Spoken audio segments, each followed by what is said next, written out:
It has often been said, attitude is everything. How to be a real success. The book by John C. Maxwell, best-selling book about how to be a real success, addresses four components: relationships, equipping others, attitude, and leadership. Today, I'm going to be talking to you very briefly about attitude. Attitude is everything. I like a quote from Zig Ziglar, which says, "It's your attitude that determines your altitude, not your aptitude." It's all about your attitude. Attitude is everything. Whether you are a project manager trying to move along in your career, your project manager who has taken the exam and were not so successful on it, or your project manager who is trying to effect change in your firm, or you've been called upon to do one thing or another by senior management. It's all about the attitude. The attitude is really what gets you to succeed. Another quote from Zig states, "Positive thinking will let you do everything better than negative thinking will." So, hey, if that's you, if you are thinking about an endeavor that you've been asked to take on in a negative manner, switch to a positive mindset. You'll get a much better payoff. I remember for me, when I had to take a particular exam time and time again, I got so frustrated with the exam until I changed my attitude and told myself, look, go for a bigger exam and beat up that bigger exam. Instead of feeling defeated by the exam I was taking, I got fired up, I got motivated and inspired and took a more well-recognized exam, a much larger exam. And I did everything that I needed to do to succeed. And at the end of the day, success. It took taking that other exam a couple of times and not succeeding to get to the point where I said, okay, I'm going to take a much more difficult exam. I changed the way I saw the situation. I could have resigned and said, no, never again. But I decided to go for a much harder exam, and I succeeded. I ended up taking the Microsoft Certified Technology Specialist exam for Microsoft Project. Before that, I had been taking another exam that was known in the industry, but it wasn't as well regarded. I can't even remember what the exam is called by name. That shows you how significant it is today compared to Microsoft's flagship MCTS, Microsoft Project exam. You see what I'm saying? So attitude needs to frame what you do next. Get this into your subconscious mind that you are born to win, but to be a winner, you must plan to win, prepare to win, and expect to win. And never give up. Those of you who have taken that exam, you know the exam I'm talking about. Do not give up. Keep on pushing, keep on trucking, keep having that positive mental attitude. A student of mine out of Australia, after taking a very expensive PMP exam course, took the PMP exam 3 times and did not make it. Waited a year and took it on the 4th try, did not succeed, and decided to go for it again. This student absolutely believed that it was possible. And you know what? On the 5th try, success, flying high, doing awesome things with that certification. That's what it means to have a positive mental attitude. Do not let anything stand in your way. How can you be a real success? Relationships, build relationships, equip others, and the attitude. Attitude is everything. Attitude frames your disposition to your current position. If you've got a negative disposition to your current position, you're going to be in conflict. You're not going to know what to do. So it's important to have that positive mental attitude. As Zig Ziglar always said, you cannot climb the ladder of success dressed in the costume of failure. You got to put in that mindset of, I can do it. I believe I'm a success, regardless what you see. Another quote from Zig says, you have to be before you can do, and do before you can have.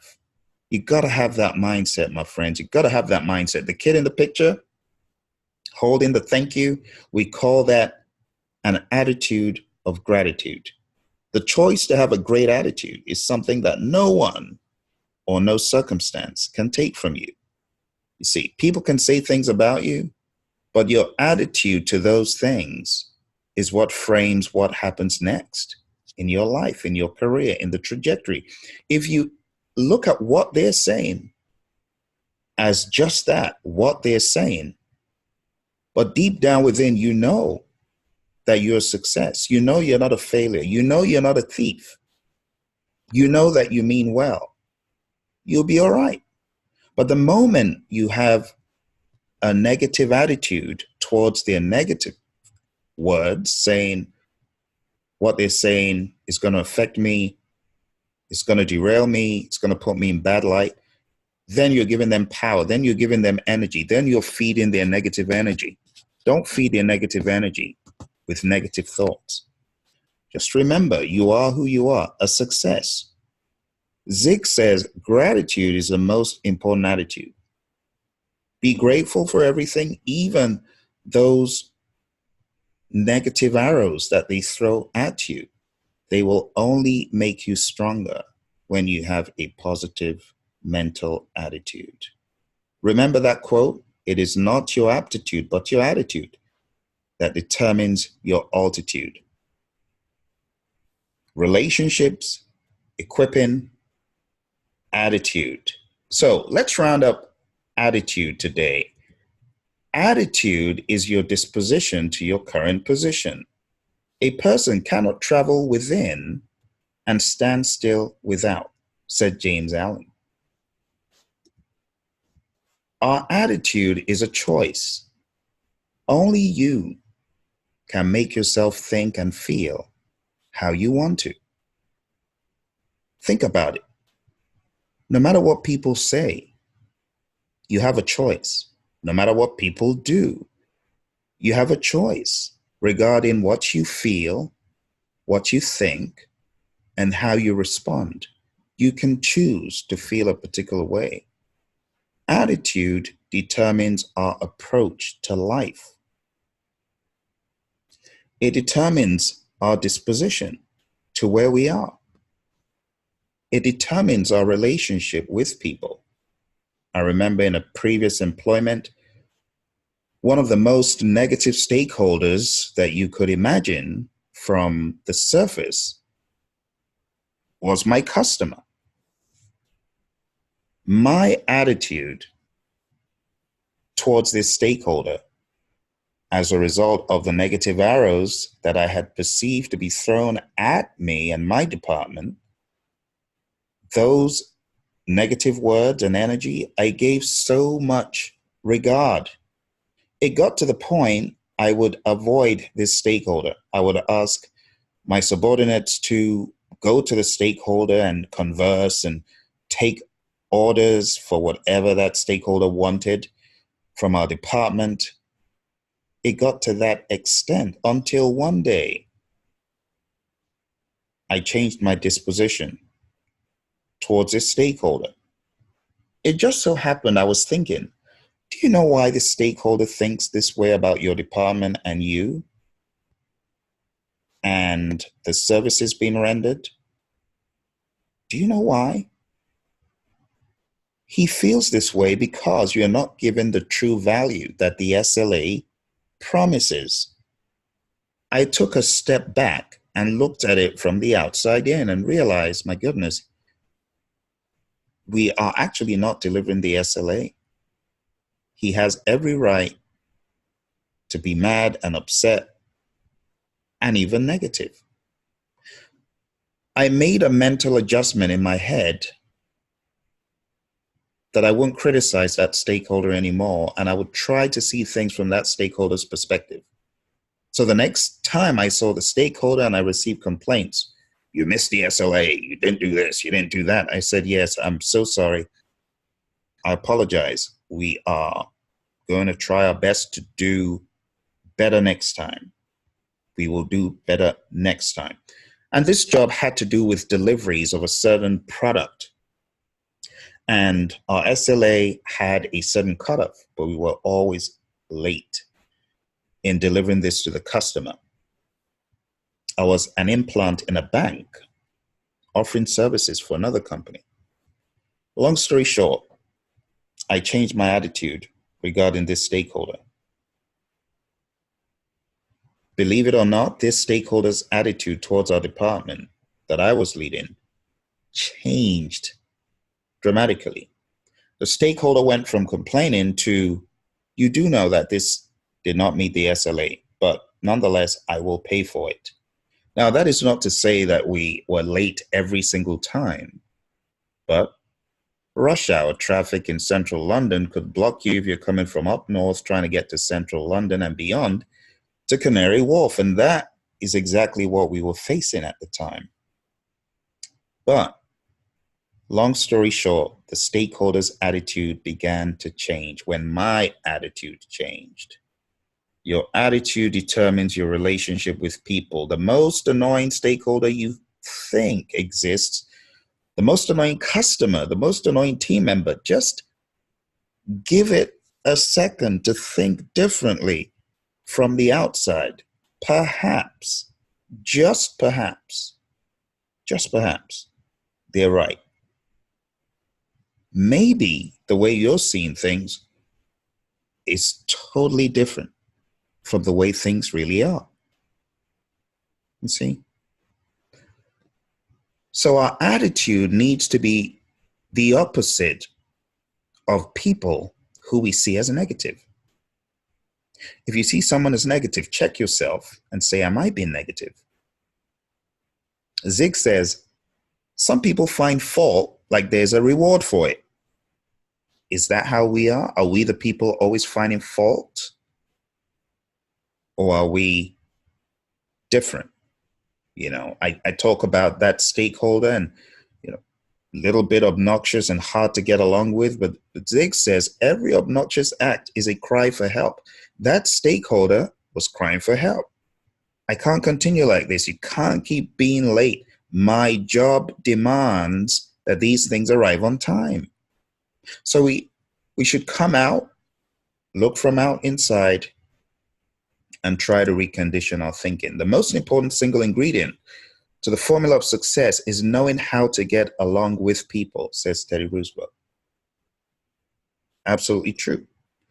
Now, when you take a look at research that was done by the Stanford Research Institute, you discover that companies succeed because of relationships first, then products. It's all about the relationships. Our relationships with people, those are important. Those are key. Those are critical.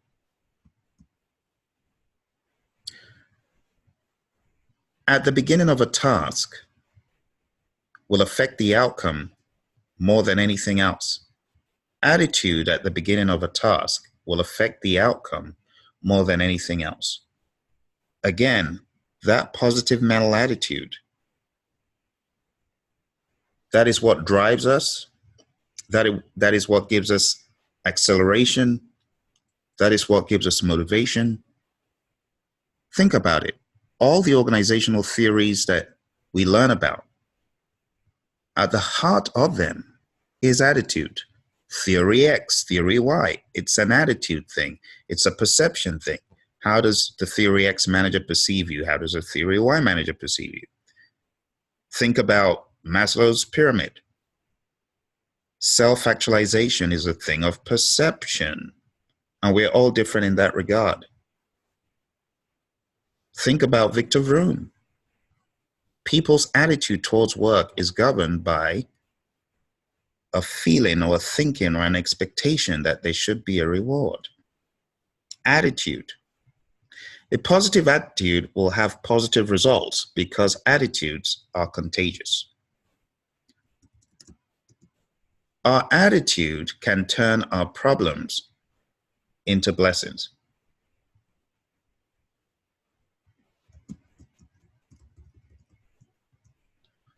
Our attitude can give us an uncommonly positive perspective.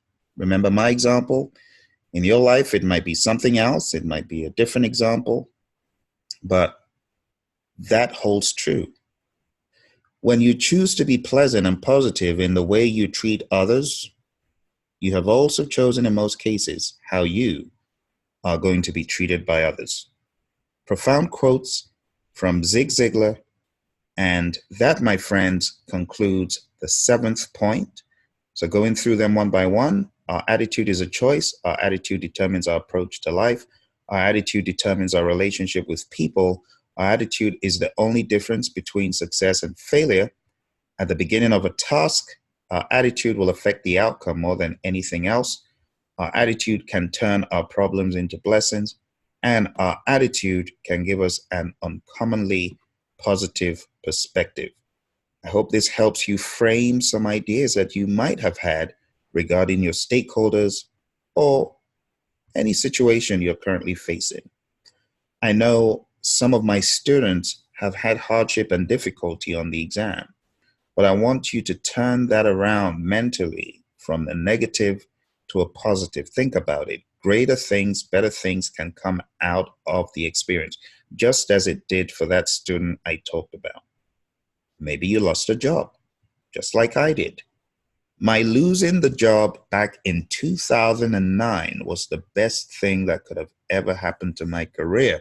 Because the moment I lost a job, I went from practicing, training, coaching, and equipping people part-time to doing it full-time. Before that, from 2004 to 2009, I was pretty much doing it part-time and helping people to get certified while I did my job in various organizations, from gaming to engineering and healthcare. But the moment I lost my job, which I thought was my dream job, I began trying to create a better mousetrap. And that's when I went fully into training, coaching, and equipping people for this exam known as the PMP exam, and being able to teach leadership and join the John Maxwell team. So every disappointment is a blessing in disguise, but you got to look at it with a positive mental attitude first, and good things will come of it. It's your friend Phil. I hope you enjoyed this series. Remember, this is just one of the pieces of the R.E.A.L curriculum. If you want to read the book, I would recommend go to Amazon and get John's book. It's called How to Be a Real Success. And you can also find that on John's website, johnmaxwell.com. Thank you very much. Bye for now.